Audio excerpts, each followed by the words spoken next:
Hello everyone, and welcome to this week's video.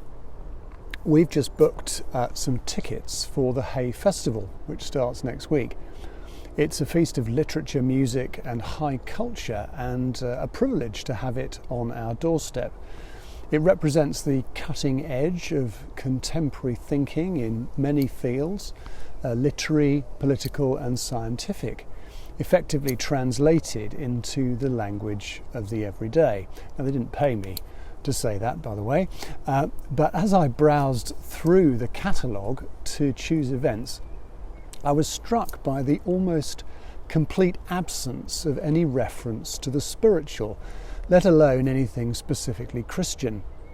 I'm sure our friends in the church in Wales, in Hay, will be making their best efforts to connect with the festival goers.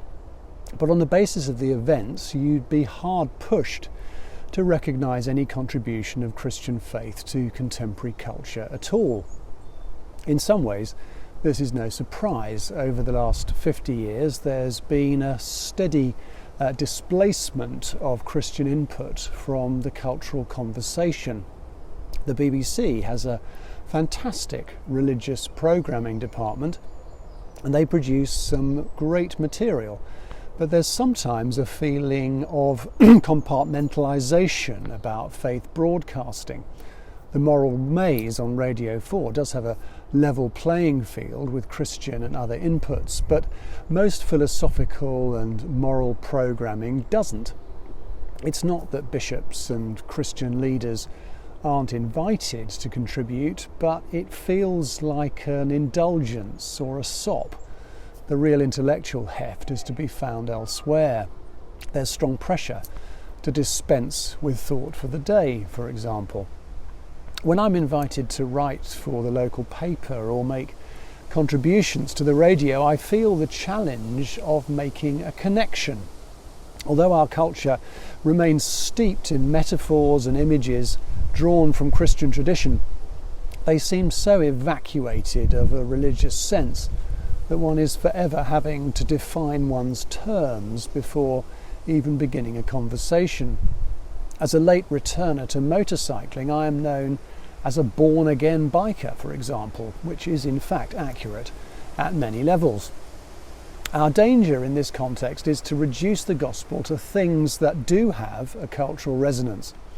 Inclusion and creation care are profoundly Christian values, but I would argue that they are not the core of the gospel message. I remember a conversation with a multi-academy trust director in another diocese who said that the Christian values in their mat were things that anyone of goodwill would agree to sign up to. They weren't uniquely Christian, although that was where they were derived from. It can feel a bit disheartening when much of the social action, community engagement and environmental activism driven by our faith is done better by others with no faith and who seem to have no need of God to motivate them. Ultimately, we need to rediscover confidence in speaking of God. He is the one in whom we live and move and have our being. He is the reason the church exists. His is the story that gives our lives meaning, purpose and hope. His is the supernatural presence who forgives, transforms and redeems individuals and communities. Yet somehow we seem embarrassed to say that. This is not some wild evangelical or charismatic enthusiasm.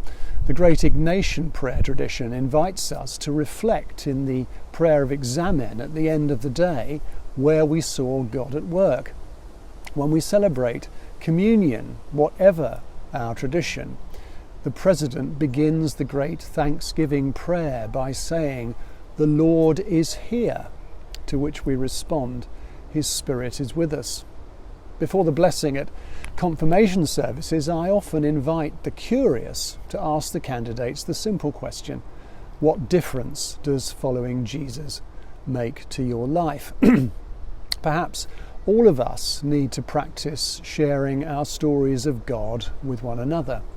I know a number of churches who invite members of the congregation to share the difference following Jesus has made to them in the preceding week during worship. The simple practice of the examen can tune us into the presence of Christ in everyday life. A thriving church will not be afraid to sensitively share that it is first and foremost a community of people who follow Jesus, a community that seeks to order its life individually and corporately in that way. We must speak of God because that is whose we are, and knowing whose we are is how we know who we are and how we are to live. In a secular, dismissive culture, let us learn to speak of God again.